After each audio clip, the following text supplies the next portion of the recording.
Hello, everybody. This time I'm going to talk about an old book. Well, a book that was almost certainly written before you were born. It's written before I was born. It's like 90 years old. You might wonder why I want to review a book that's that old. Well, that's easy. I want to do reviews of every book I read. That's my goal for this channel. One of the things I've been trying to read more of lately is mysteries. I used to love to read them when I was a kid. Most of the Three Investigators series, I admit. But now that I'm an adult, I haven't read them in years, but I wanted to try to read some more. So I decided the best place to start was with the grand dame of mystery, Agatha Christie. Especially focusing on her Poirot novels. I haven't read I think it's 14 of them so far, not in any particular order because I tend to buy a lot of omnibus editions that have random books in them. This particular book I'm about to review now is the sixth Poirot novel called The Mystery of the Blue Train. Now, if you don't know who Poirot is, he's a Belgian detective who solves most of his crimes by exercising his little gray cells, as he calls his brain. Now, let's have a quick read of the first page or so of the book. It was close on midnight when a man crossed the Place de la Concorde. In spite of the handsome fur coat which garbed his meager form, there was something essentially weak and paltry about him. A little man with a face like a rat.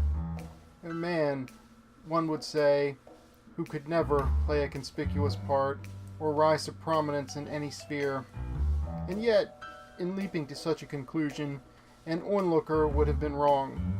For this man, negligible and inconspicuous as he seemed, played a prominent part in the destiny of the world.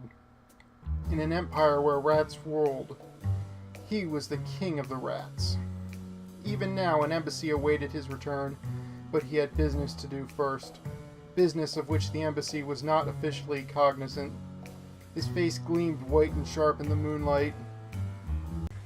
Okay, Christie's a very good writer. I mean, that's certainly very well written. Of course, one thing to note is that the guy in that description is not at all an important character in the book. He's pretty much just there to sell a historical and very valuable ruby to an American millionaire who is one of the major characters. The millionaire gives it to his daughter, and then the daughter gets murdered, presumably for the ruby. Yeah, that's pretty much the plot of the book. The two main suspects are her estranged husband, who she was about ready to divorce, and who desperately needed money, which he now inherits quite a bit of, and also a criminal known as the Comte, I think who was basically a womanizer who manipulated women and wanted to try and steal the rubies. Those are the two main suspects throughout the book. There are a few other characters, like this is the millionaire. He's got a secretary, a male secretary, because this is back in the 1920s. So it was pretty much before female secretaries were more common.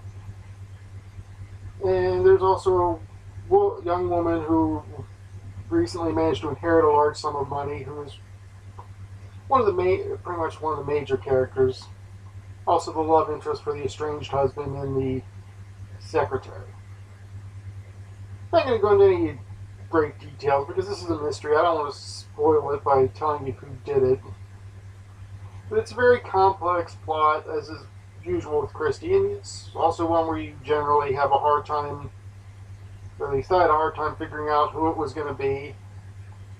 There were quite a few different clues. I mean, first off, the body had its face bashed in to make identification difficult, and actually my first thought was, could it be that she faked her own death? Then, when it pretty much became apparent right away that no, that wasn't the case. Then went back and forth between the husband and the crook, and various other possibilities. I didn't guess the right one until fairly near the end when it became pretty clear what the twist was going to be, and it was a pretty good twist. And, like I said, I enjoyed the book. I don't think it's one of her best books. I had a couple of problems with it. Number one, it took a little too long to get going. I mean, I think it was about 60 pages or so into the book, which is almost a third of the way in before we got the murder or Poirot showing up, which I thought was a little too long. Since it's a murder mystery, I tend to be of the opinion that you should get to the mystery part as quickly as possible. The other part is I thought it tended to lack focus. I mean, besides the mystery angle, there's this backstory about the young girl who inherited, well, not really that young, I guess she's in her 30s, but who inherited money. And there's the story about the millionaire and his daughter and her estranged husband and his lover and her lover and all this other. I mean, those are all the sort of details that are designed to serve as distractions, to the mystery. But I thought in this book they also served as a little bit of distractions to the plot. Not too much, though. Like I said, it's a really good book. It's not one of Christie's best, but it's still a good book and something that I would definitely recommend to people who like mysteries and for some reason haven't read any of Agatha Christie's. Though admittedly I would recommend that they start at the beginning of the Poirot series and work their way through, which is the way I should have done, instead of just doing them randomly out of order. So the next one I read will almost certainly be the next one in the series. I don't know when I'll read it, but I'll read it eventually. Or possibly I'll read one of her other ones, because I buy a lot of omnibuses, and this one was in an omnibus that also had a Miss Marple story, and I think a standalone.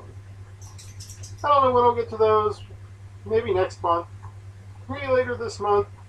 Who knows? We'll see. I'll keep reading, and you keep reading too. If you like this video, please click subscribe or watch some of my older videos. If you think the book I reviewed sounds interesting, buy a copy. There are always links to the Amazon store in the description for this book and any other books I mentioned.